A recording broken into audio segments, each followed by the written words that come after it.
Slick back. No, slick back. That's what I said. Slick back. No, nigga, I'm a pimp named Slick back. Pimp named Slick back. Pimp named Slick back. Nigga, are you deaf? I'm a pimp named Slick.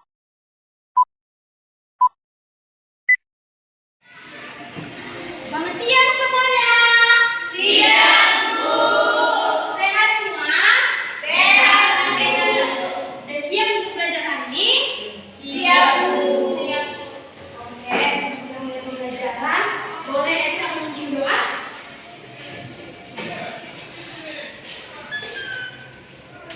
Baik, teman-teman, sebelum kita mulai belajar kita, mari kita berdoa dari kita berdoa.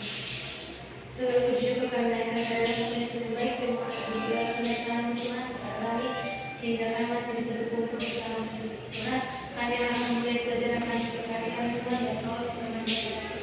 Ampun setiap kesalahan Tuhan, sengaja maupun kami sengaja. Ampun Tuhan supaya kami layak menerima kasih kami kepada Tuhan. Terpuji nama Tuhan kepada kami selamanya. Haleluya. Terima kasih Eca. Oke, sebelum kita mulai pembelajaran kita, ada yang ingat materi kita sebelumnya apa tadi? Deskripsi. Sekarang kita masuk ke teks prosedur. Sebelumnya ada yang tahu apa itu teks prosedur? Teks prosedur secara bertahap, Bu. Saudara Sika, teks yang dilakukan secara bertahap, Bu. Vinita, teks yang berisi langkah-langkah untuk memulai suatu kegiatan. Betul.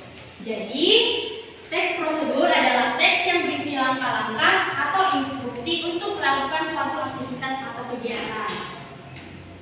Selanjutnya, tujuan dari teks prosedur. Sama seperti halnya di pengertian tadi, ini memiliki kemiripan kalau tujuan dari teks prosedur itu untuk memberikan petunjuk atau instruksi kepada pembaca agar dapat melakukan suatu aktivitas atau kegiatan dengan tepat dan benar. Selanjutnya, ciri-ciri teks prosedur. Yang pertama, berisi langkah-langkah atau instruksi yang jelas dan sistematis. Yang kedua, menggunakan kalimat imperatif atau kalimat perintah. Ada yang tahu apa itu kalimat perintah?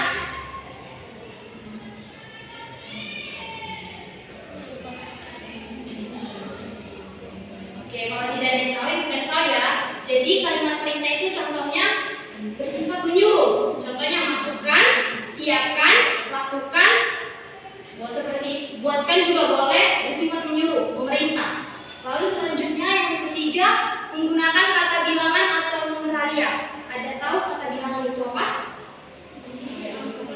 Ya, betul, angka. Contohnya, masukkan 2 sendok gula ke dalam gelas tersebut. Angka 2 itu merupakan kata bilangan atau numeralia.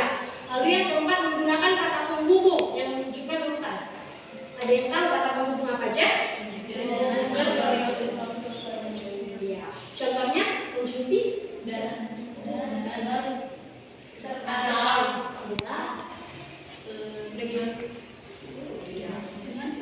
boleh dengan setelah itu kemudian selanjutnya. Oke, kita masuk ke struktur teks prosedur. Yang struktur pertama ya judul. Judul ini merupakan gambaran umum dari teks prosedur itu, apa yang akan dibuat. Contohnya, cara membuat teh manis itu menjadi judul dari si teks prosedur tersebut. Yang kedua, tujuan. Tujuan ini untuk apa sih si teks prosedur itu dibuat? Teh manis misal. Teh manis dibuat untuk menghangatkan tubuh agar tubuh menjadi lebih segar. Lalu yang ketiga, alat dan bahan. Alat dan bahan ini supaya kita tahu alat-alat apa saja yang diperlukan untuk membuat teks prosedur tersebut. Lalu yang keempat, langkah-langkah. Berisikan step by step atau tahap-tahap yang akan kita lakukan untuk mencapai teks prosedur tersebut. Lalu yang selanjutnya, kaidah pembahasan teks prosedur. Boleh dibacakan saudara Vinita. Kaidah pembahasan teks prosedur. 1. Kalimat imperatif. 2. Kalimat bilangan atau numeralia. 3. Kata penghubung menunjukkan urutan. 4. Menggunakan bahasa yang ringkas dan padat. Yang pertama, kalimat imperatif tadi udah tahu kan? Apa kalimat imperatif tadi? Contohnya, masukkan, siapkan, buatkan, ambilkan. Ya. Lalu yang kedua, kata bilangan atau numeralia itu tadi menyangkut angka. Yang ketiga, kata penghubung atau konjungsi yang menunjukkan urutan tadi. Lalu yang keempat, menggunakan bahasa yang ringkas dan padat. Jadi teks prosedur itu tidak perlu bertele-tele. Yang penting apa tujuannya, apa alat dan bahannya, dan apa langkah-langkahnya. Selanjutnya ini ada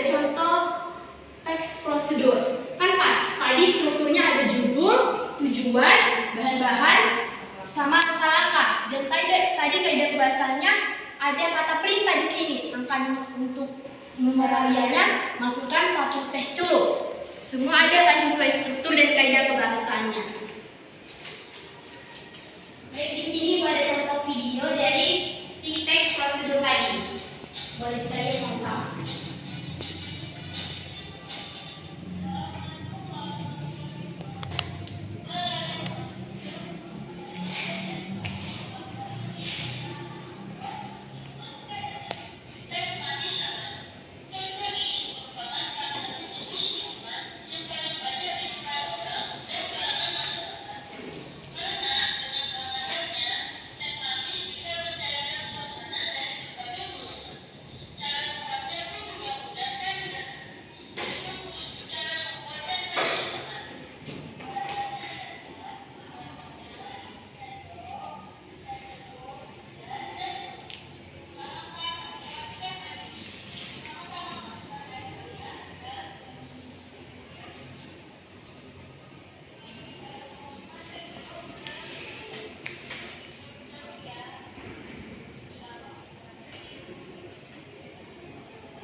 Contoh video teks prosedur.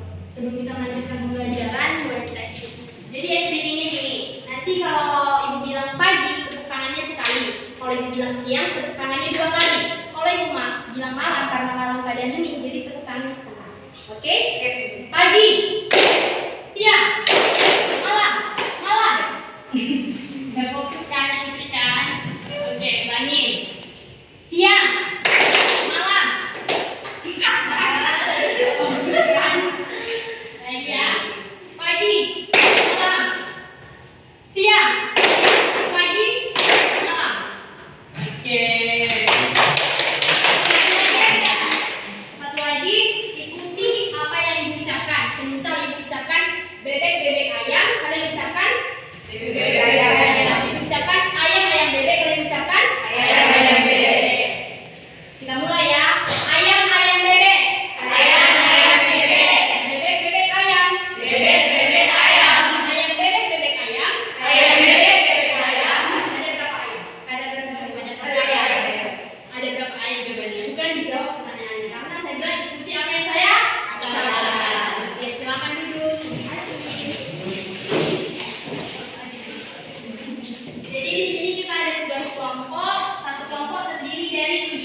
dua lagi boleh ke sini. 3. Tambahin 1 lagi.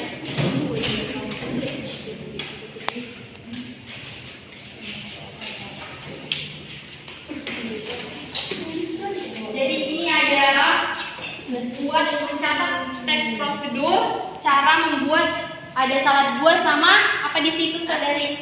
Ya, betul, arsik. Dicatat sesuai dengan tadi kan belajar struktur sama kaidahnya. Jadi berdasarkan itu dijawab ya. Masih ingat kan tadi strukturnya ada berapa? Ada 4. Silakan dijawab, beri waktu 10 menit.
Boleh dibuat di baliknya.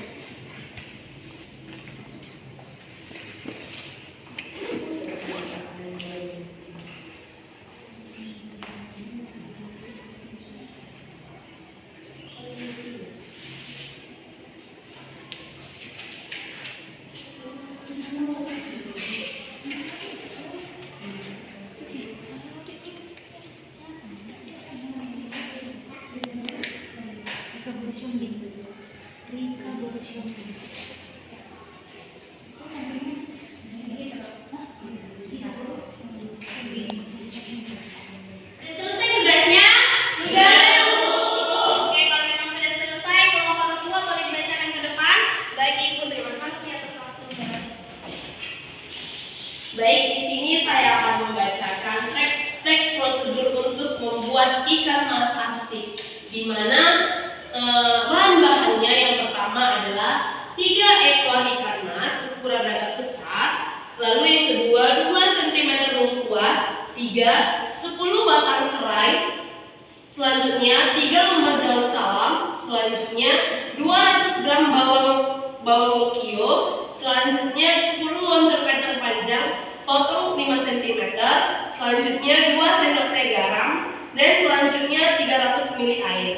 Bumbu halusnya 1. 12 butir bawang merah, 2. 7 siung bawang putih, 3. 6 buah cabai merah, 3. 10 kemiri yang sudah disangrai, 4. 5 cm kunyit, yang ke-6 adalah 3 cm jahe. Di mana langkah-langkahnya yang pertama adalah bersihkan ikan mas, ambil isi perut dan bersihkan sisiknya. Kemudian susun ikan mas di atas panci. Yang kedua, masukkan bumbu halus dan campurkan lengkuas, kacang panjang, bawang lokio, daun salam dan serai ke dalam perut ikan yang sudah bersih. Kemudian juga berikan sisa bumbu dan bahan di atas ikan. Yang ketiga, tuangkan air sedikit demi sedikit ke dalam panci dan masak ikan dalam api kecil. Keempat, masak sampai ikan benar-benar matang. Tandanya air menyusut dan bumbu sudah mengental. Jika sudah matang, arsik ikan mas siap disajikan. Bisa dimakan dengan nasi putih hangat. Terima kasih. Baik, terima kasih kelompok kedua. Kelompok kedua cukup memahami tadi yang kita pelajari. Kelompok Desti boleh maju.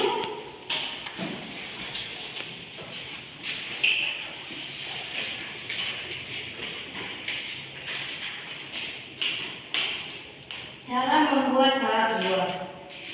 1. Membuat salad buah yang segar dan lezat sebagai hidangan penutup atau cemilan. Alat dan bahan.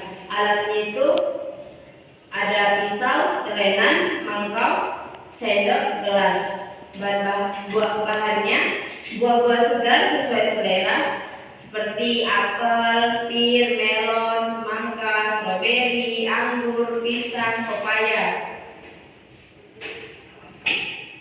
Terus itu ada seperti susu kental manis, perasa jeruk, nipis atau madu. Langkah-langkahnya itu yang pertama, cuci bersih semua buah-buah. Kedua, potong buah-buah menjadi ukuran aduk atau sesuai selera. Lalu siapkan mangkok besar untuk mencampur buah-buah dan di-dressing. Kemudian masukkan buah-buah yang sesuai dipotong ke dalam mangkok. Setelah itu, buat saus dressing sesuai selera. Lalu tuangkan saus dressing ke dalam mangkok berisi buah-buah, aduk rata buah-buah dan saus dressing. Tambahkan data dicocok sesuai dengan selera. Sajikan salad buah dalam keadaan dingin. Terima kasih. Baik, terima kasih untuk kedua kelompok yang telah maju. Kalian cukup memahami pembelajaran hari ini. Dan untuk mengakhirinya, Ibu memberi tugas individu untuk dikerjakan di rumah. Ada di situ petunjuknya dan ditulis nama dan kelasnya.